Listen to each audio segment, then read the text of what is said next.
how many things in one day do you think you have to charge that you carry around on average? I probably have 3 things. Yeah. Yeah. Between laptop, phone. Yep. Sometimes a tablet. Sometimes a tablet. Sometimes a second phone. Sometimes a portable charger. Yep. Sometimes a wearable that went dead because you didn't charge it the day before. Yep. Yeah. So that's a pain point for a lot of people. Yeah. And then when you live in a house where you share devices. Yes. Or share outlets with people. Yes. It becomes another bigger pain point. Right. Because it's, hey, I need to charge my laptop because I got to leave in a half hour. Can I have that outlet? So right. You start to fight for those types of things. And then, charging is just one of those things that has become something you have to do for a lot of things that you use on your daily basis. Yep. So that brings up today's little guy here. Yes. We have from EZQuest. It is the, buckle up. It is the UltimatePower 120W GaN USB-C PD wall charger. And that is the actual... That is the name of it. It's not the Amazon description. No. It is the name. This thing is actually pretty nice, and it's well thought out for a third-party power option. If you don't know, GaN fast USB-C, the gallium nitride or GaN charging is the latest technology. It's the new hotness. Yep. It's super consistent and clean power delivery. This thing will provide power for up to 3 devices at a time. It's got 2 USB-C ports, 1 USB-A port. It comes with a braided USB-C cable that's very long. Yeah, does it have a length description on it? I can see here if it says what it is. I don't think it does. I've got the dimensions here. It's super long. Yeah, right? It's very long. Yeah. I would say 6 foot, maybe? 6 feet. Yeah. And it's thick. Yep. Braided. Has nice reinforced ends. It's like a Kevlar kind of thing. Yeah. Kevlar core, nylon braided strain relief. 50,000 bend lifespan. Yeah, so that was what I was starting to say with these reinforced edges. As somebody who gets to see a lot of chargers and a lot of cables and play with these types of things, and being a father of a teenager, he thinks that, well, I want to say he thinks. That's not a fair statement.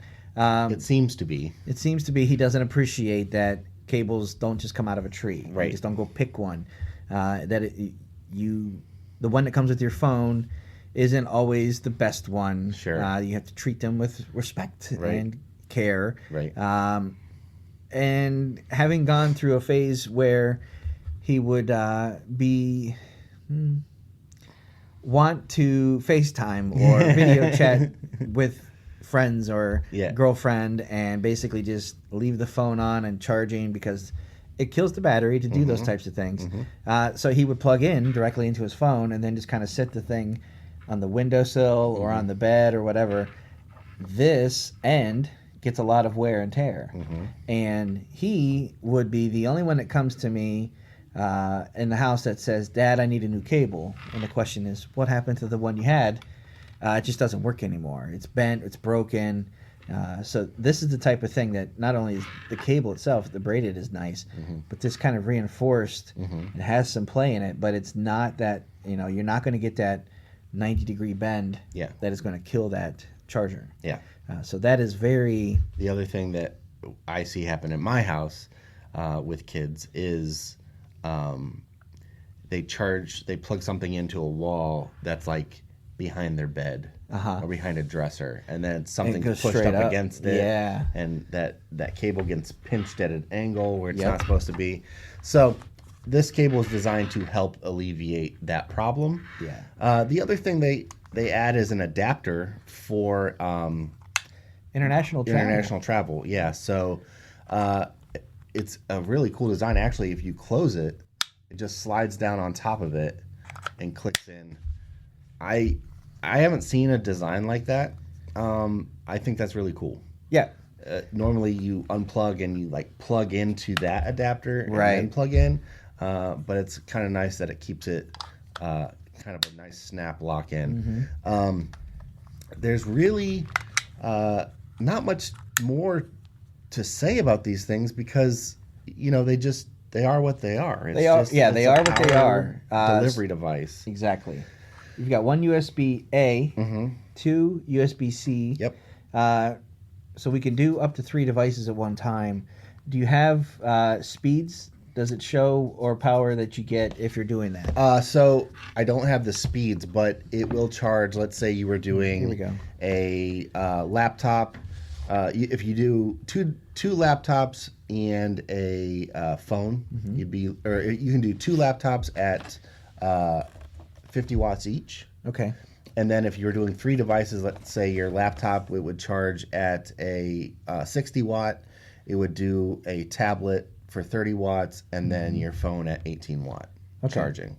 So it will split off that power consumption a little bit and give the most to the device that needs it. Mm-hmm. But it has more than enough built into it to be able to power any device and charge it quickly and efficiently. Well, that's the real thing is these batteries are much bigger, mm-hmm. And it's not just plug it in. Like if you have, USB-C's been around for a while and it has become the standard. Yep. So there are people who are going to say, well, I've already got some USB-C cables. Mm-hmm. I've already got a USB charger. Mm-hmm. You might be surprised what happens if you change that mm-hmm. cord mm-hmm. or change that charger itself, because it makes a big difference in mm-hmm. charging speeds. So if you're using, or if you have a device that puts out, a really quick charge, mm-hmm. and you're using just something that's maybe more designed for data, or isn't a newer cable, or just mix and match accessories, you maybe owe it to yourself to try something that is designed for today's devices. Yeah. Because they're I don't want to say they're power hungry, but they can be charged. They're hungry to take those charges. They require more power than devices used to. So, mm-hmm. like, for example, I have plenty of USB-C chargers lying around because I've had a phone that uses USB-C for the last 4 to 5 years mm-hmm. easily. And I was using old cables on my new phone. I'm using a Pixel 6. And some of those cables will charge, but it's not fast. They're not giving you the fast charge or the rapid charge. It's, and that makes a difference, especially if you're sitting at, 10% of battery and you plug it in and you're like... You walk away with 9 because you've been playing on it the whole time. Right. Or, you sat it on there for a half hour and you leave and it's at 11. Right. It's like, really? What happened? I thought, maybe my phone's messed up. Like, no, your phone's fine. It's you're using the wrong charger. Yep. So this is something that this is a brand that I'm not familiar with. Mm-hmm. So I'm anxious to try it. Yep. I do like any of the brands that I've had experience with so far that use the gallium nitride charging, because it's able to deliver more in a smaller footprint. Yep. So you can have something that is 30% smaller than what it would have been a couple of years ago with another technology. Yep. It's quicker. And they're more energy efficient. This is not going to get as warm as some of those other ones that you might have been using in the past. So this is the UltimatePower 120W gallium nitride USB-C PD wall charger. You can find it on the website at EZQuest.com. It's an EZQuest. And right now it looks like it goes for about $99.99. Yep. And it does say that the cord is 2 meters, so right about 6 feet. All right. All right, thanks for watching. Thanks, guys. All right, that's going to do it for this episode of the podcast. Thanks for listening. We appreciate it. If you guys have any questions, feedback, concerns, comments, anything, shoot us an email at podcast@AndroidGuys.com. We'd love to hear from you one way or the other. Luke, if someone wants to get a hold of you, how do they do that? I am on Instagram and Twitter at Luke Gaul, Gaul. And I'm on Instagram at Scott Webster and Twitter as swebster77. Until next time, thanks for listening. See ya.